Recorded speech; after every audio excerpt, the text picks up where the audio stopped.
Now, it should come as no surprise to anyone that the feats in this book are all racial. This is the first time we're getting a look at these races. They have no background. They're going to need racial feats to be able to play up their abilities. Every other core race has racial feats coming out of their ears, so lots of racial feats. And I'm not going to go into the whole lot. I'm just going to look at the overall chart here. The Animus has feats like, for example, Luck of the Beast, 6th level Bestial Fortitude or Bestial Reflex requirement. You get to re-roll Fortitude or Reflex saves as a racial trait. Vicious Bite, you get a bite.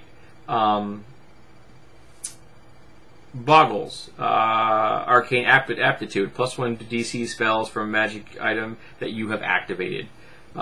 Jury Rig, wear a magic item on a wrong body slot and gain the effect normally. And Tobians, and I mentioned some of their racial feats earlier, where they can metamorphose themselves into other kinds of insects with the ability to fly and other characteristics, and their stats change, their racial bonuses change. And they're also in one here, which is the Larvite Lifer. If you choose not to make the transformation into if you decide not to become a beautiful, beautiful butterfly, you can take this and you get to be medium-sized insect, which is cool. I like that. You get to be bigger, badder version of yourself. The Cavall, which is the tiny little race with the big hands.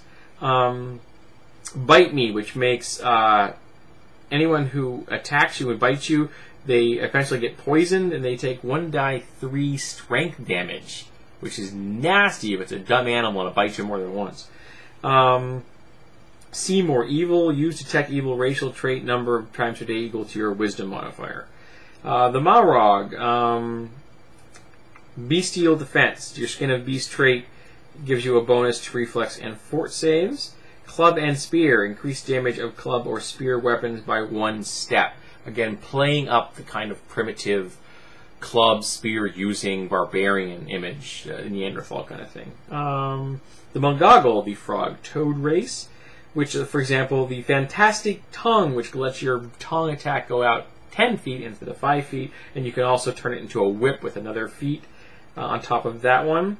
And Uncanny Will, +3 resistant bonus on saving throws versus enchantment effects. Again, you're a hero, you're a fighter of good, and it keeps you from being controlled by the bad guys.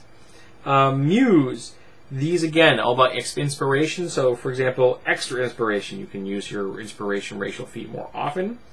Song of the Muse, use the Touch of Muse racial trait at a range of up to 50 feet. So you have a trait which allows you to touch someone, but now you can inspire someone at a range, which is kind of nice. Numistians, Gamble Fate, bribe Fate trait without losing hit points. That's cool. The Golden Eye, Sense Coins trait also applies to all things made of gold metal. So great for looking for jewelry, artifacts, things like that. Oakling, there's one in here with Thorns and Wicked Thorns. Let your body have thorns or more impressive thorns, kind of like spiked armor, except you don't ever lose them. And there's one in here which is the your melee range increases by 5 feet. You get slightly taller, your arms get slightly longer. That is cool. It gives you reach. I like that for a medium-sized race. That's kind of cool, especially if you're doing a lot of, if you're a very martial character. Obitu, the skeletal race, you can gain a DR 1 versus bludgeoning. So you're a skeleton, so slashing and piercing weapons are not as effective against you. There's one here, Plagueborn. You are immune to all non-magical diseases. You're a skeleton. Again, playing the type. Relic, the tiki-faced stone construct, which makes your Breath of Steam racial ability more effective. There's a couple in here. There's also the ability to make your Crystal Skull head ability into a gore attack. The Squall, all about the ooze traits, folks. You can evade grasps because you're an ooze. You can hone your senses, which is your blind sight, increasing it 5 times your wisdom bonus in feet. So if you have a +3 wisdom bonus, that's going to take your blind sight from 40 feet to 55 feet. That's a big difference if that's how you perceive the world around you. Tadol, the two-headed elf-Etten combination. Big hands, which allow you to use one-handed melee weapons as light weapons. And since your race has two-weapon fighting, that's very useful. Weapon superior two-weapon fighting, which requires big hands and two-weapon fighting. Take no penalty on attack rolls for fighting with two weapons. So you're really good at two-weapon fighting, which is cool. These Zax, the strange alien-looking small race that has the chaos random features. Chaotic Surge, deal 1d6 damage of random energy type on a confirmed critical hit. The Manipulate probability, wisdom bonus per day. Roll 5d4 instead of a die 20 for skill checks, saves, or a hit. So you have the same maximum 20, but it's now instead of being 1 to 20, it's 5 to 20. It gives you a higher chance of succeeding, but without having any more greater chance of hitting through a 20. And the Ziff, which is the snail race, there are a couple of things in here that allow you to get better at using your retracting into a shield, into your shell. And there's a strong foot. You are immune to trip and may stand up from prone as a swift action because you are very good at being stable. And of course, there's descriptions of all of the feats in great detail. Then you have the bestiary, and the bestiary describes every single one of these races as monster stats, so that the GM can use them against the party, which is nice. And there are also stats in here for things like the Ziff, the snail race, that without their parasites, there's kind of this dim snail thing. Some of the oozes that are known to the Skål race, the Morag, the primitive kind of Neanderthalish race. They actually have Glyptodonts as a racial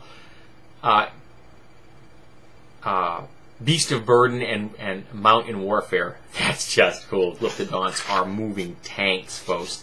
Think ankylosaurs, but they're mammals. And of course appendix in the back, which was quite thorough and quite well done. So I like this book.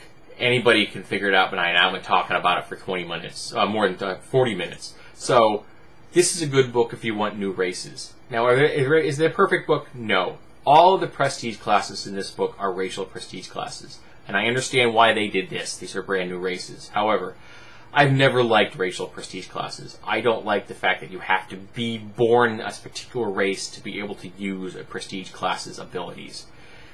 For example, the Abolisher, which is the Ziff snail race. I think if you made slight changes, it could be applicable to any group that fights aberrations, dwarves, even the Darrow, underground races that are in constant conflict with aberrations.